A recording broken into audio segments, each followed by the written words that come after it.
Good morning, everybody. We're so excited to have you here for our first ever in-person State of the City Market event for 2022. For anybody I don't know, my name is Annie Milley. I am Live Baltimore's Executive Director, and I am incredibly proud to start by introducing the team who made this event possible today. So, Amy Sukup, are you around? Can you wave your hand? Amy Sukup and Julie French, they might still be in the hallway. Amy Sukup and Julie French, our data team, right behind me, our data team who worked on the analysis of everything that you're going to see today. Misty Keynes, the beautiful woman who I asked permission from to start the event. Thank you so much, Misty. Jordan Klump in the front here, who I know so many of you work with. Jordan is our business relationship manager. And I also want to thank the rest of the team. So Nikta, Susie, Chadres, Kim, and Jasmine are all here helping out. So thank you so much for interacting with our staff this morning. Live Baltimore has been tracking and analyzing Baltimore City's multiple listed home sales since our founding in 1997. And working with our partners at Baltimore City's Department of Housing and Community Development and Planning, we have really refined our methodology over the years so that we can offer you the level of analysis that you're going to hear today. And I want to thank Commissioner Alice Kennedy, who is up here in the front. Thank you, Commissioner Kennedy, for being here. Yes, round of applause for Commissioner Kennedy. And to her members of her team who are here throughout the room. I thank you also I see Colin Tarbert in the back from Baltimore Development Corporation. Hi, Colin. And I know there were a number of people from the planning department who had registered to attend. So yes, thank you, planning department team, for being here as well. All of you should have received copies on your chair of our 2022 summary reports. So you're going to have on your chair copies of our summary reports and also something brand new, a handout that lists statistics for every single one of Baltimore City's residential neighborhoods. We're going to be walking through the highlights of these reports this morning, and we're going to share some additional neighborhood level information as well that goes far beyond our published summaries. So without further delay, let's dive into the numbers. So while 2022 wasn't quite the record-breaking year that we had in 2021, there is plenty to celebrate about the last 12 months of Baltimore City's residential real estate market. I want to remind everyone that 2021 was the best year for residential real estate in at least the past 2 decades. And that's especially noteworthy because those past 2 decades include the last pre-recession boom years. So this fact is important to remember as we're going through and looking at especially year-over-year data for 2022. That said, I want to share some main takeaways for the year. So number one, the number of homes purchased. This was the second most homes purchased in any year since 2010. Number two, the amount invested in the market. So for only the second time in 2022, the market saw more than $2 billion in investment. And number three, we saw consistent price gains citywide, but also more importantly in every value category, or what we refer to as our submarkets. As I said, it was only the second time in the city's history in which multiple listed sales surpassed $2 billion in transactions. Now, while falling 10% from 2021's record $2.62 billion, this single-year sum of purchases represents an increase of 17% over the previous 3-year average. Prior to 2021, 2020 purchase volume had previously tied a record set back in 2005 when we hit $1.9 billion in transactions. So how did we see so much investment in our market? Well, like last year, it was a combination of 2 factors. First, the number of properties purchased, and second, and very important this year, the prices of those properties, which I'll address on my next slide. So 9,498 is the third largest number of homes purchased in a single year since at least 1997 when Live Baltimore was founded. Fun trivia fact, 2005, the top of the market before the Great Recession, still holds the records for the single year with the most purchase activity. And in that year, we had 11,422 purchases. As I shared earlier in my headlines, this is the second largest number of purchases since 2010, surpassed only by last year. So again, the second factor leading to the huge investment in the city's market in 2022 was the price of the homes that were purchased. We've been watching the median price of homes increase steadily since 2015, but certainly not to the degree that we have seen since the pandemic. Baltimore City's $215,000 median in 2022 was an increase of 8% over 2021 and an increase of 24% over the previous 3-year average. Now, thankfully for many of your buyers, the rate of our price increase did slow from the 15% year-over-year gain between 2020 and 2021. For reference, Baltimore City's prices improved at the same rate as other counties in the metro region in 2022. So while remaining but also while remaining the most affordable for buyers. Baltimore County, our closest priced county, also saw its price increase by 8% over 2021 to $320,000. And Howard County, the most expensive county in our metro region, improved by 8% to $520,000. Homes were again purchased very quickly in 2022, hovering right around the one month mark on average. This is 15 days faster than the average of the previous 3 years and right on par with 2021. So when presenting market data, I would say the question that we get asked most often is how many of these purchases were made by home buyers and how many of these purchases were made by investors? While we acknowledge that there is strong investor interest in Baltimore City's market, we're pleased to share that the owner-occupant or home buyer market is very strong as well. And we know this because of the number of homes that are purchased with traditional mortgages, also called finance transactions. This number held steady from 2021 and improved in all markets but the very top end, where we know that buyers were still using cash to compete for properties. For context, 66% of finance transactions, which we estimate again to be the number of transactions made by home buyers, compares to only 52% in 2018, 58% in 2019, and 64% in 2020. The health of the market also improved in 2022, with the highest percent of standard sales that we've seen in over a decade. Standard sales exclude properties in distress, such as foreclosures and bank-owned homes. We've been saying for multiple years now that part of this improvement is due to the foreclosure moratorium that was happening during the pandemic and some of the forbearance policies offered by lenders. However, even through as recent as December, we have yet to see any increase in foreclosure-related market activity. So the city overall had a strong 2022, but so did our individual neighborhood markets. Here's where we're going to really get into it.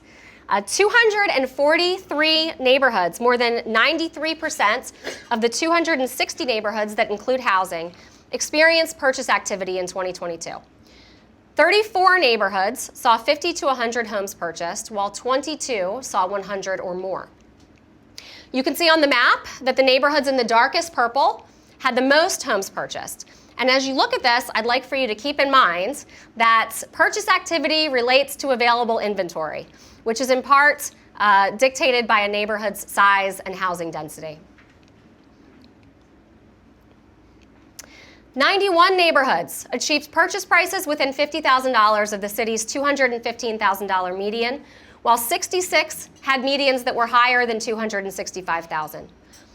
You can see here the neighborhoods with the highest valued homes, shown in the darkest purple, include those with large historic estates, as well as those on the waterfront, and others with desirable nearby amenities.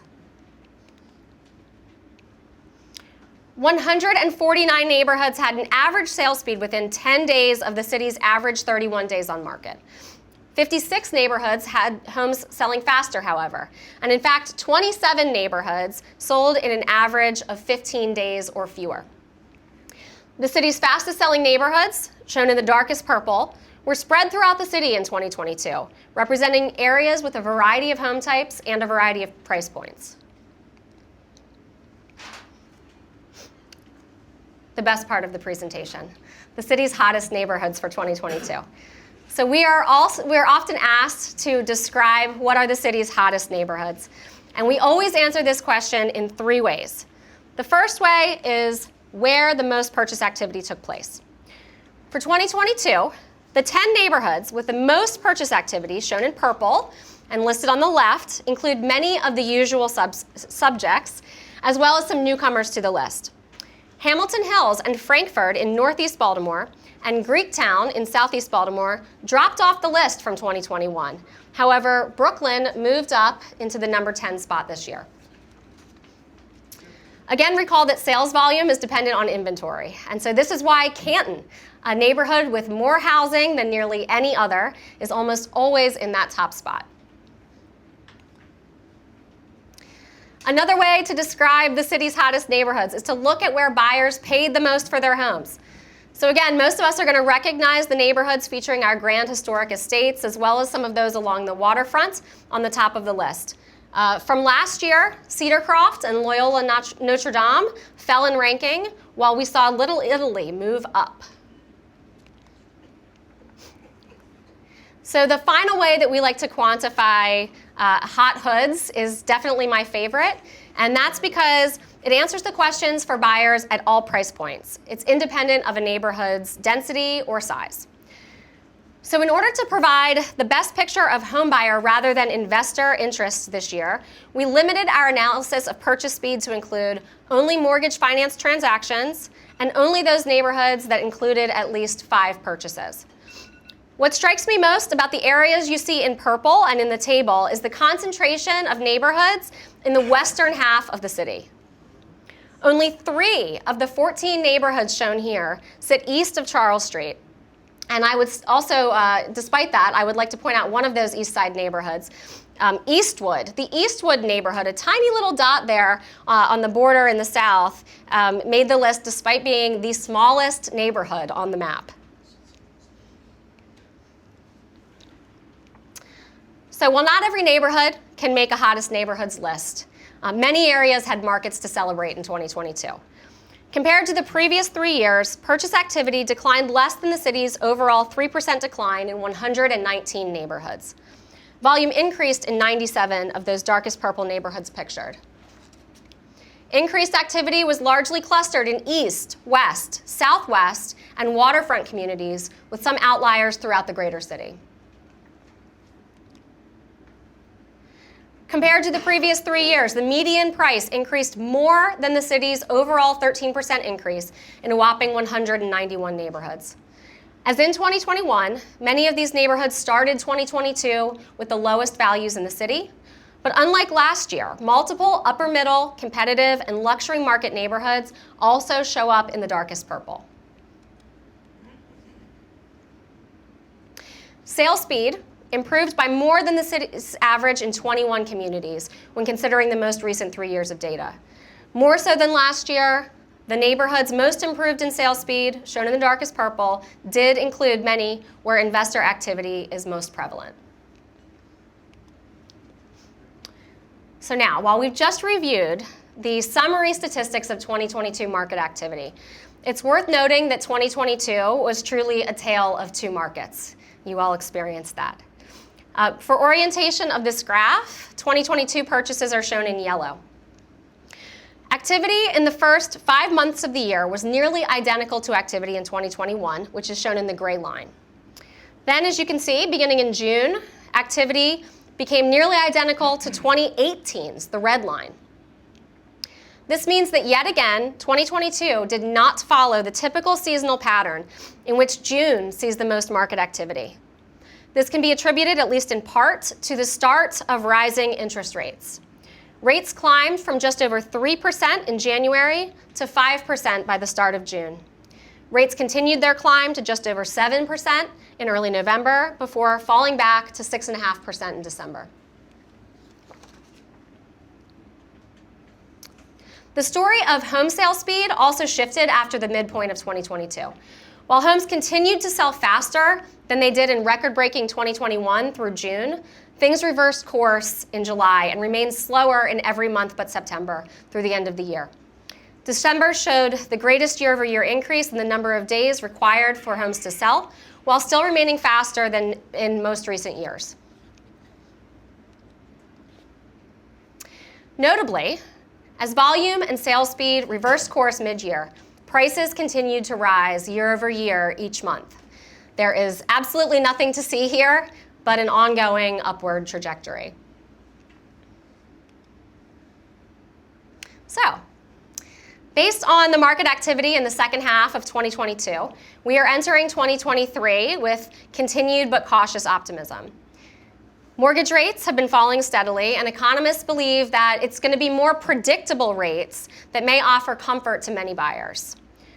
Likewise, Bright MLS, who manages the multiple list for Washington, D.C., Baltimore, and Philadelphia, predicts that Baltimore is best positioned out of those markets to weather any market softening.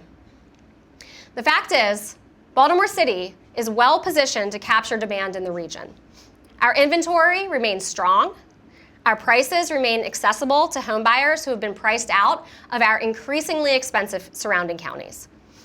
Slower sales speeds this year should allow first-time buyers, a huge market in the city, who lost homes to competitive bids in 2022, succeed in 2023. And, as you're about to hear from a group of panelists who are making their way to the stage, we have many exciting new construction projects ready to excite city shoppers. So, an overview of the market, a lot of data to absorb, and we're going to transition now into a conversation about some of the housing that's going to be coming to market in the next year or so. I hear panelists trying to come in. Thank you, Misty. So it's my pleasure to bring up three panelists who are each helping to continue the strength of the city's market by developing new single-family homes that are going to soon be available for sale. So please join me in welcoming Jay Saperstein of 28 Walker Development, who's going to be sharing information about Banner Row and Lock Landing. Hi, Jay. Teresa Stegman of MCB Real Estate, who's going to be telling us about townhomes at Madison Park. Hi, Teresa. And Kiara and Khalil Ukta of Charm City Buyers and Eager Park Partners, who are going to be discussing their project at Eager Landing. Welcome to our panelists. All right, Teresa, you're going to need to move your microphone over a little bit. I moved that for our projector. Thank you all so much for being here. Everybody set? All right. So each of these panelists have really exciting projects to share with us today. And Jay, I'm going to start with you. I gave you warning you were going first because your projects are hitting the market first. So I know you have a couple of things in the works. I'm hoping you could start off by telling us about what's happening at Banner Row. Tell us about the Banner Row project. Where is it? How many homes are you building there, and how far along in the project are you? Thanks, Annie. So Banner Row is in South Baltimore, Locust Point area, and we, over the last 10 to 12 years developing McHenry Row, of course, are very invested in that area. We saw a unique opportunity when the PQ Corporation, which is right in between McHenry Row and Francis Scott Key Elementary and Middle, they had a fire there, I believe in 2017, 2018, closed down production, and we saw that as a good opportunity to bring in low-density residential to Locust Point. McHenry Row was doing very well. We saw the need for new housing in South Baltimore, and the results have been fabulous. We went to market at the beginning of last year and sold all 50 within 3 months. And that started in the low sixes and ended up with a 7 by the end of it. As we know, it also started with the lowest interest rates we've had in forever, ended with seemingly the highest interest rates we've had, and they were still selling to the end. So we've done very well there, and we've seen a lot of people were staying in Locust Point and just wanted a bigger home. They might have 1 or 2 kids, 2 cars. They have 2-car garage for these.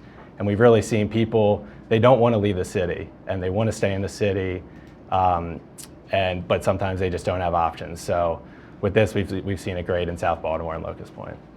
Yeah, that's fantastic. Hearing the stories of the folks who have moved from within Locust Point into that community are really inspiring and give us a lot of optimism. So who's the home builder that you're working with on this project? So it is NV Homes.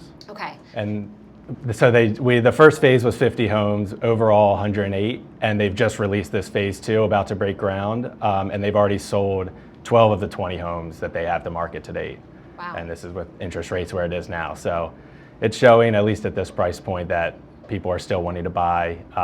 New housing stock in the city is just hard to come by, and it's been a well-received reception.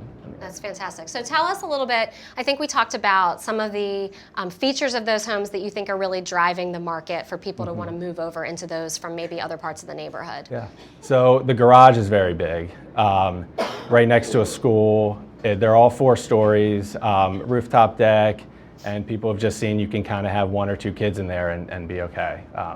They might grow out of that a little bit, but we've just seen people relocating within the city, and it's been fun to watch. Yeah. So this project, you're not seeing any slowdown in terms of the interest, despite what's happening with mortgage rates. And it's giving you confidence as you move into another big project, an even bigger project, which I'm really excited for you to tell everybody about. And that project is Lock Landing. So I'm sure everybody here has heard about the Baltimore Peninsula project, formerly referred to as the Port Covington project. So tell us about how Lock Landing is going to complement everything else that's going on at Baltimore Peninsula. Yeah. So Lock Landing was another unique opportunity in the South Baltimore area of an underutilized industrial site that closed down production in 2017, kind of the same routine as PQ. They went out to market, and we wanted to keep investing next to the Port Covington, the Weller Mag Partner site now, and saw it as a really good complement. So we want to do obviously single family residential. We don't want to compete with the multifamily or the retail or office space that they're doing next door. And we purchased that site about 1.5 years ago and are developing 400 townhomes with a multifamily aspect that's separate, but 400 townhomes with 2 home builders with a unique, diverse options of homes. So we have 16-foot wide, 20-foot wide, 24-foot wide, and 2 over 2 condos. We got a lot of interest from multiple home builders. We ended up going with 2, with KHOV and DRB builders, and we saw that as a good opportunity for them to kind of compete with each other instead of just having one home builder building all 400. There's a little bit of demand and drive there when you have 2 going at it at the same time. We've seen this as great waterfront property. A lot of people don't realize there's still more waterfront property in the city, and a lot of it is industrial sites that once they kind of go out of business, then they're looking to transform that into residential, and it's been going very well. Yeah, it's 400. Did you guys hear that? 400 homes for you all to bring buyers to. Okay, so you said 2 over 2s, and I would love for you to talk more about that. I think that's a new product coming to market in the city. We hear a lot about it from planners, but we don't have it. So tell us about that product, and maybe also why is it important that this project feature multiple home styles and multiple types of homes? So the 2 over 2 condos, they're very unique. So you come in on the first floor with a 2-car garage, 1 for each tenant, and part of the first floor and the second floor is 1 unit, and then the third and the fourth is another unit, is 2 other units. So it's a good way to get people into the area as well as a better price point as the full homes next to it. Part of this, we're gonna have a clubhouse and a community pool and a walking path that's all public that leads along the water and into the Port Covington site. And yeah, we wanted to hit all of those price points so that multiple different people can move to the neighborhood and not just doing 400 of the same home, which we could see getting stale, halfway through production or halfway through development. Yeah, so really going to create a mixed income community right from the beginning based on those price points. So what are those price points going to look like? Do you have any idea of what those are going to be so far? So the 2 over 2s are going to start in the low 4s, and then as they work their way up into the 5, 6, and we see the waterfront 24 foot could be going for almost 7 figures. And how is that, remind us again, how does that compare to what you've been seeing at Banner Row? So Banner Row was started in the low 6s up to 7. Okay, great. So. Yeah, so waterfront property, more waterfront property coming, and a whole new product type to offer to buyers. I'm sure everybody here is really eager to get folks over there to see these homes. When are we going to see homes at Lock Landing available to take a look at? So the models should be ready by summer, and then we're almost done with demo, working on our site work, and we're looking to deliver the homes towards the end of this year, then for sale the first of next year. Wow, I can't believe how fast that's happening. For all on the site, where on the peninsula is this related? Is it located in relation relation to what's already under construction? So this would be between the Hanover Street Bridge and Port Covington. So right by Nick's Fish House.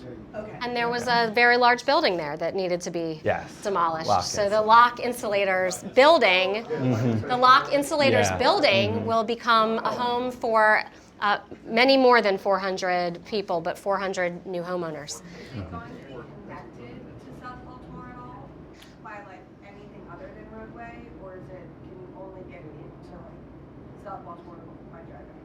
Just by driving. Yeah. I'm hopeful there's public transportation that makes its way down there eventually once Port Covington's fully active and connecting all that. But So definitely a lot of, and I do, by the way, we're going to hopefully have some time for a little bit of Q&A after we get to hear from everybody. So if you have questions, please hold on to those. I know that our panelists definitely want to answer them. Okay, so thank you so much, Jay. So lots of infrastructure work happening at your project at Lock Landing. Teresa, you also have infrastructure work that has been underway and that's a part of your project. So I know your project is going to start to deliver around the same time as Lock Landing. You said Labor Day, I think, when we talked. So I'd love for the audience to hear about what's going on at Madison Park, and maybe you could start by telling us how long MCB has been working on the Madison Park project. A long time. MCB went under contract for this property in 2017. It's close to where Dave Bramble lives, so it's very important, him personally, to the company, to make this a successful development. It's 8 acres. It's right at the northwest corner of North Avenue and 83, so there's really great proximity to the rest of the city. It was a site that had a long history. Part of it was, that it was a public housing site that had a lot of issues. Eventually, the owner of that site had their license taken away, and when that happened, all the residents were relocated, and when we went under contract in 2017, we were able to get a grant from the state of Maryland to do the demolition of the site and start getting it ready. But there was still a lot of work that had to be done in order to get to the point where we are today, which is moving dirt and under construction. Yes. So there were rights that we had to acquire from Amtrak, subsurface rights. We had to acquire air rights from the city of Baltimore. We had to figure out how we were going to pay for a new road network, a lot of public improvements. So we're doing this project with our partners, Atapco Properties and MLR Partners, and credit to Atapco for helping us to think about single-family homes as an option for basically paying for a lot of the infrastructure to make this project happen. Yeah, so a long history. I know many people have driven by that site and had questions about what's going on, but things are really moving forward now. So it must be exciting to be moving forward at this fast of a pace. Tell us about the townhomes. So how many townhomes are you bringing on in this first phase? Who's building them? And what are the price points going to be? Sure. So we have 120 townhomes planned as part of the first phase. Ryan Homes will be constructing them. The model lots are graded. We're going to be getting those up late spring, early summer, with the first homes on the market by Labor Day. So there will be a group of 7 that comes online, including the model, and they'll be priced between low 360s and low 400s. And residents will have a variety of options to choose from. All of the homes will have a roof deck as an option. They'll be able to, select their finishes. They all have single car garages. So it's a really great opportunity. Again, I think similar to Jay, to your project, where we have folks that live in the city. Perhaps they're already in Reservoir Hill. They want to own a home, or perhaps they need a larger space or new construction, and we're already getting inquiries from folks in the neighborhoods, wondering when they can start looking at the homes. Yeah, those roof decks are going to be great. I saw a bald eagle flying over that site a couple of weeks ago. I texted Dave Bramble and said, I think it's a sign. So yes, it really happens. So that is very exciting. So what other amenities do the residents who are going to be looking at these homes have to look forward to? There's a whole nother phase of development that's going to happen after these townhomes come online. So what's that going to be like? Sure. So as part of the first phase, there is a park the residents will have access to. You're going to be able to walk up to Druid Hill Park. You're walking distance to Bolton Hill, Micah. But then we are starting planning for the future phases, and my colleague Josh Neiman is here. He's also working on the multifamily that's coming. So the next phase will include about 200 apartment units over a grocer. So we're in discussions with a grocer, and I think that's going to be a game changer for West Baltimore. I mean, you can't walk to anywhere right now. So I have friends in the neighborhood that are gently harassing me about when that's going to come online, and then we're also looking at doing some office on the other development parcel. So it's going to be a true live, work, play community, and it's going to really anchor the eastern end of the North Avenue corridor. Yeah, that's incredible. And so I know people here have been excited, but the community, how is the community feeling? What's the response that you've been hearing to the project? And just what are the neighbors saying? Yeah, so we've been in contact with the community throughout this process. Many community meetings. We've given updates as construction has progressed, and happily they've been like the least contentious community meetings I think I've ever been to, and I think folks are excited, and again, lots of inquiries about when the grocery store is coming. Lots of inquiries about the grocery store. But as far as the homes, we're close, you guys. If you've been driving past that Madison Park site, Labor Day, we're thinking that we're going to have some properties for you to be taking buyers into. So that's very, very exciting. Okay, so Kiara and Khalil, hi. Hey. So I'm so glad that you're here, and you brought the whole family today. Unexpected school closures are fun. So Kiara and Khalil are going to be talking about Eager Landing, which is going to be ready for us before we know it. So my first question for you guys, probably many people know you for your work that you've been doing for the past decade in the city. You've been doing a lot of major renovation projects. And so first and foremost, how did you get involved in a new construction project? How are you transitioning from your rehab business? Yeah, so we saw it as the next natural progression to what we've been doing for the last decade. We take vacant houses and we turn them into homes. And that's our mantra, that's our heartbeat, and that's what we like to see for us and anybody who works with us. So when the opportunity came across to submit a response to a competitive RFP to build 54 new townhouses in the 88-acre Eager Park area, we jumped on it. We were super excited, and fortunately, we won. Congratulations, that's very exciting. So Eager Park, Eager Landing. Tell us a little bit about this project. Tell us more about where it is and what it's going to look like. Sure. So Eager Landing, it crosses over two different communities. We're looking at the Eager Park neighborhood as well as the Broadway East neighborhood. It's at the north side of it, adjacent to a new park in the area. Eager Park in the EBDI footprint hosts the Marriott Hotel, several commercial amenities. We've got the Starbucks there. We've got two banks and a few other different amenities in the area. Yeah, we're excited about this one. This will be our largest project to date that we've been able to secure. Fantastic. And I know you have some collaborators on the project. Who is collaborating with you, and who's going to be building these homes? Yes, so Eager Park Partners is the development team on Eager Landing. So it's us and Mason Dixon, our partners to create Eager Park Partners. We're excited to start here and move across the city on other projects together. And our builder is actually D.R. Horton. So we'll be working with D.R. Horton to get all of these projects built, which is really exciting because it becomes an introduction, a larger introduction to them into Baltimore City. And so kind of luring them into the city and then also looking at how we can continue to partner throughout the city going forward. Yeah, great. D.R. Horton is the nation's largest home builder. That's their slogan. I guess it's true. So yeah, they've done one project in the city, but this is going to be a really big one for them. So that is really exciting.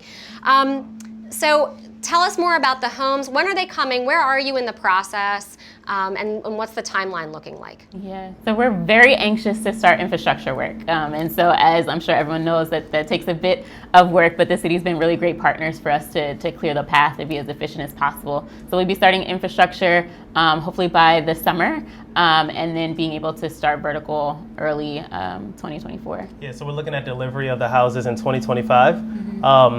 Fortunately, we were able to demo the very last vacant houses in the EBDI footprint about at the end of 2022. So that paved the way for us to continue moving forward with the project. Yeah, fantastic. That is really, really great. Okay, so quick overview again. So just down the line, tell us again how many houses you're building and then what are the price points. So Jay, how many houses? So the second half of Banner Row will be 58 more homes in the mid 6s to 7. Okay. And then about 400 homes in Lock Landing, which is about 100 16-foot wide, 150 20-foot wide, and about 75 24-foot wide, with about 100 2-over-2s. Wow. Okay. Yeah. Great, Teresa. 120 townhomes. These will be from the 360s to the low 400s. Okay, great. And you guys again? Yep, 54 townhomes, the high 300s to the low 400s. We've got a workforce housing component as well for 80% AMI that we're very passionate about. And then additional lots of land that we'll be submitting RFP responses to continue growing. Amazing. I didn't do the math standing here. I did not add that all in my head, but it sounds to me like a lot of new homeowners and a lot of new households coming to Baltimore, and so we are really excited about that. Speaking about excitement, you guys all just saw the market presentation, but you're in this work every single day.